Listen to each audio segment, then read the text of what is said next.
What's up, everyone? You're looking at a 2009 Audi A3. It's a little four-door hatchback, and they brought it to me to have this transmission removed and have the rear main seal on the back of the motor replaced. Um, the sad part is he had another shop already install this transmission. It's a junkyard transmission. This is a 2.0 turbo, by the way. It's a junkyard transmission. You can see the yellow markings on it. And they didn't bother removing the flex plate flywheel, dual mass. They just kind of grabbed the tranny, took the old one out, put that one in, didn't bother even removing that to replace the rear main seal. Let me show y'all what I'm talking about. All right, so the rear main seal goes right there on the back of the motor, and just show you up close.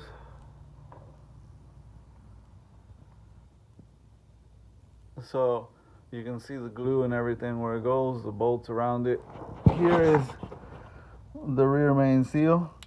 I gotta use this little forehead light because the flash on my camera is not working. It says the phone's too hot for the flash to operate right now. iPhone problems. So anyways, this is the rear main seal. You can see where it came apart. Well, that's how it bolts up to the back of the motor. This is the front side, that's the back side. You'll need to invest in a socket set, 12-point hex socket set like this.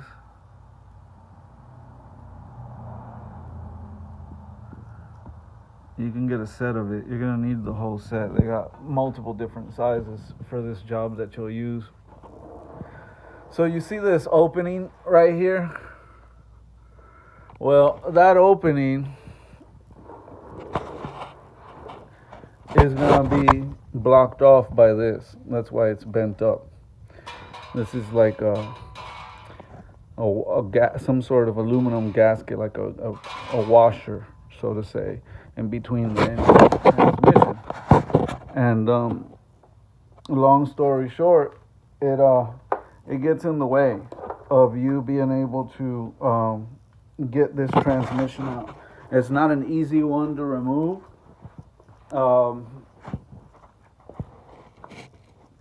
way the CV axles are on this, these inputs coming out of the transmission for the CV axles, on this side is short, but if you look at this side, it has this extra nub, and then this is the side that bolts up to the engine. So this will actually get caught on that washer thing right there. I don't know what the proper name for that is, but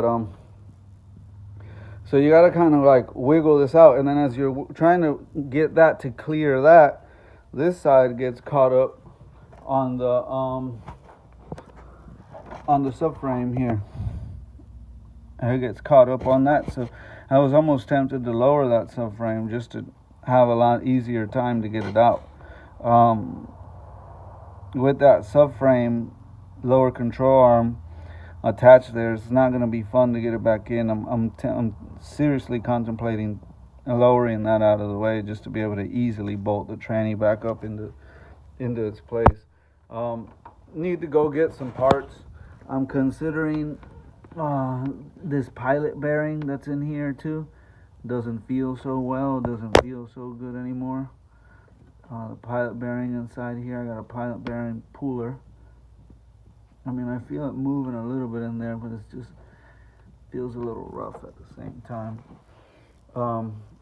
You want to make sure this is going to insert into where that pilot bearing is, and then these teeth line up with obviously the teeth on the flywheel flex plate here. This will be bolted to the motor. First rear main seal, then that, then this, then tranny bolts up. Sounds real easy, but trust me, this isn't a job you want to do if you are not at least, and I would say this is for an A-level technician. This is not even a B-level technician should be attempting this. These cars are real fragile. A lot of stuff can break, a lot of plastic.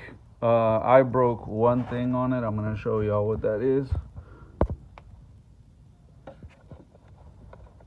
And so this is the heater core hose, and you can see right here, if this camera will focus a little better,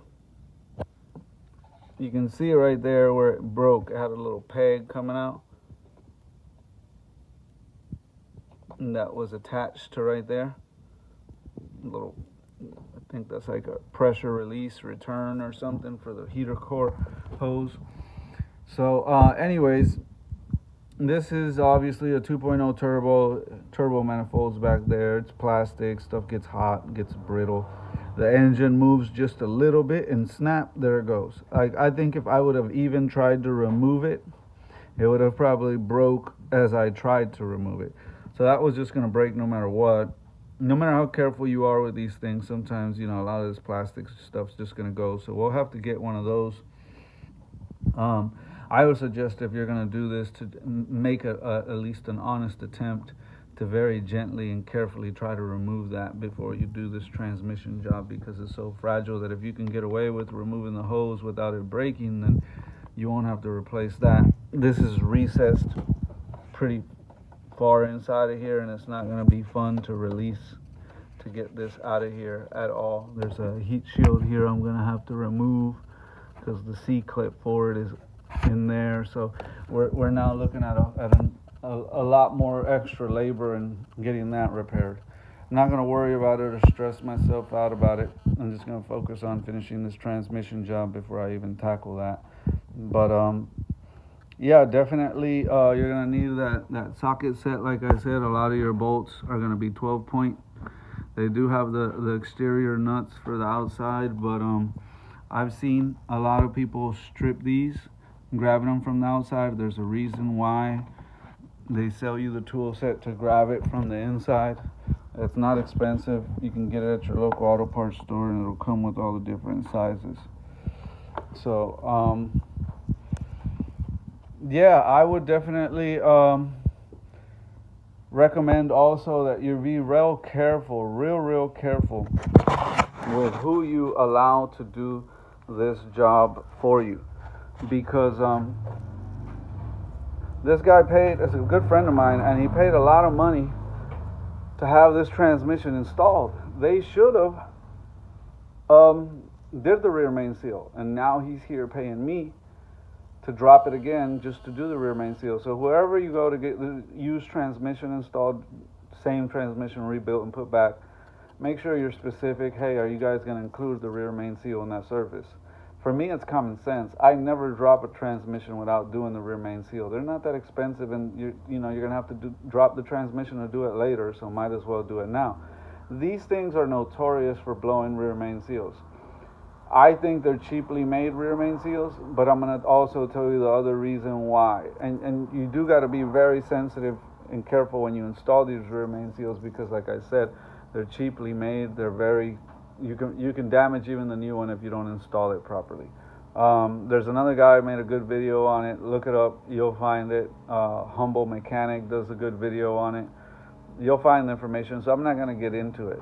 But I will say another one of the reasons why I think the rear main seals go out. On the top of the engine, this is called your PCV, positive crank ventilation valve.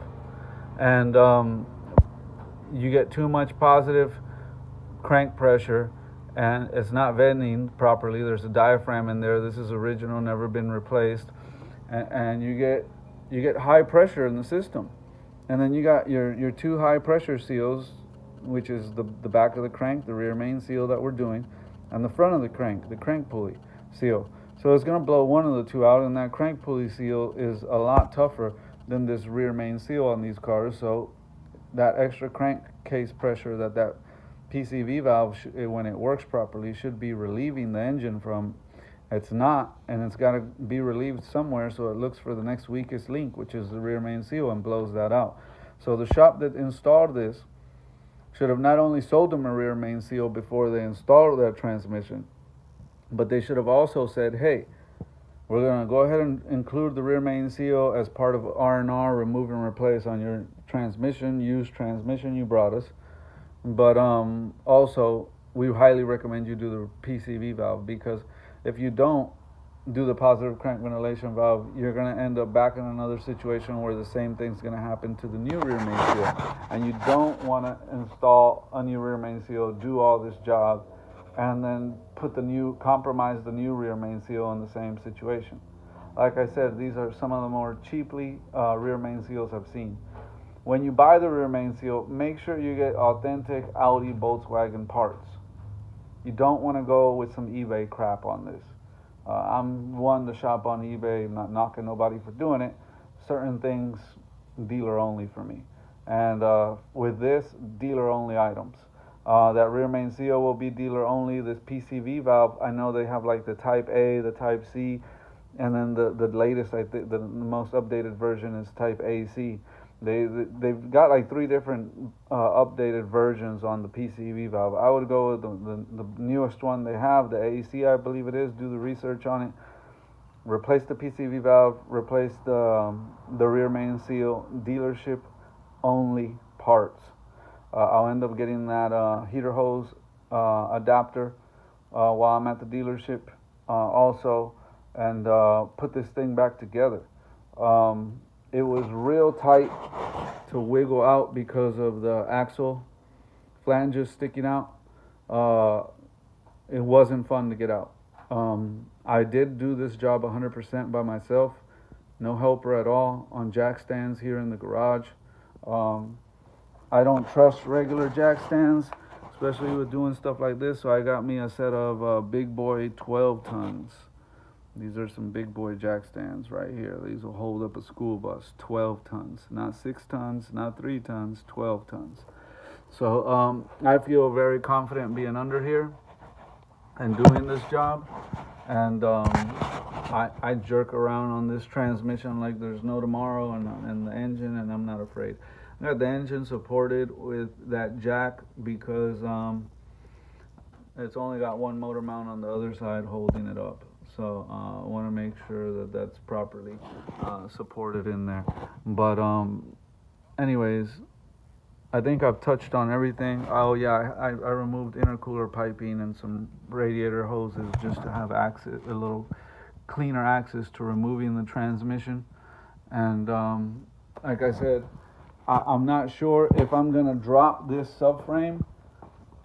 I think if I do, it'll be much easier for me to get this transmission in, because this bulge will be out of my way and it'll be a easy just bloop, pop it directly on. So I'm highly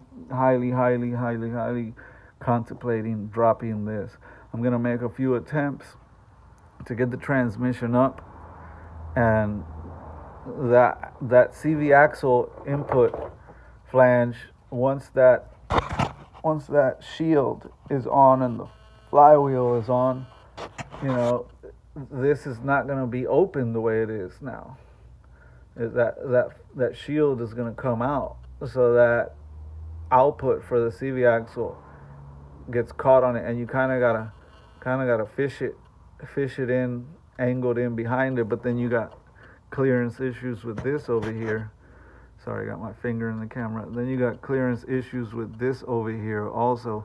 So that becomes an issue, and you got the transmission like kind of pointed down and trying to like make it land in place. And then at the same time, keep in mind, you're trying to get all this to line up.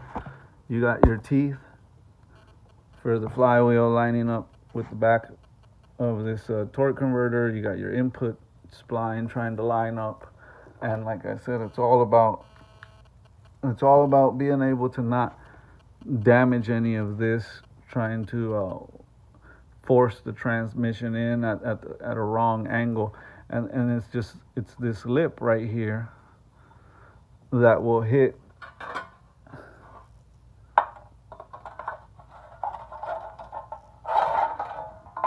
See if I can show you. Okay, so this is gonna go like this, and you'll be trying to remove this, and this will be catching right there. You see what I'm talking about? So that's how that got bented up like that, getting it out. And obviously you can bend that back in place, it's not a big deal.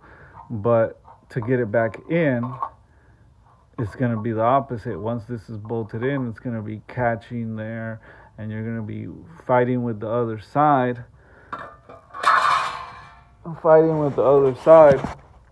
On the control arm here, and it's not fun. It's not fun. So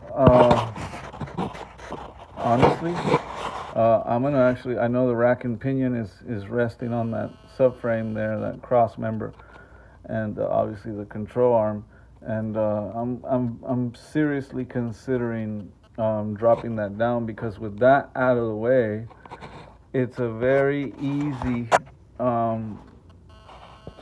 It's a very easy way to just get a good angle to install that properly without damaging any alignment features of the pilot bearing or the torque converter, and being able to get everything in properly. But it does require a little more labor to go ahead and remove all this and then put it back. But in the end, I mean, I'm going to give it a shot without removing that, but I see myself getting very frustrated doing it, not able to get things to line up right, and just saying the heck with it and going ahead and dropping that out of the way. I could leave the rack and pinion kind of hanging; it won't be in my way. But the lower control arm and the lower cross member here, this definitely might need to be coming out. So I might not be done removing before I could install here. I'll end up making another video to let y'all know when I'm done. I haven't figured out how to pause on my iPhone, like when I'm recording, how to pause and then keep recording again. I'm not the best videographer or whatever you want to call it, so I just make like part 1, record, stop, upload, part 2, yada yada. But anyways, don't want to make this video too long. I'm gonna keep cleaning up here, watching some Jay Leno. He's my favorite YouTuber. They're talking about the new NSX, and enjoy my lunch. Order some parts, call up Audi, and see how much these parts are gonna cost. I'll make a part 2, let y'all know how this job turned out. Thanks for watching. God bless. Good luck. Be safe, y'all. Peace.